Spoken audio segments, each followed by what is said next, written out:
Panginoon, huwag mo akong pabayaan ngayon. Panginoon, maraming salamat sa bagong araw ngayon na nasa buhay ko. Maraming salamat sa mga bagong pagkakataon na kasama ng araw na ito. Salamat sa bagong gising ko na kasama ang mga bagong pag-asa. Panginoon, hinihiling ko po sa inyo na huwag niyo po akong pabayaan ngayong araw. Huwag niyo po akong iwan. Huwag niyo po akong pabayaan mag-isa. Ayaw ko po, Lord, ng nag-iisa. Alam ko po na kapag kasama ko kayo, ang lahat ay magiging maayos.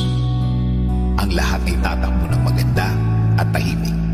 Ang isang araw na kasama kayo, Lord, ay isang araw na nasa tama ang lahat. Alam ko, Lord, na ikaw ang magiging guide ko. Alam ko, Lord, kung ikaw ang maglilid ng buhay ko, mapupunta ito sa maayos at tahimik talaga ang lahat. Dahil alam ko na ang araw na ito ay bahagi ng inyong magandang plano.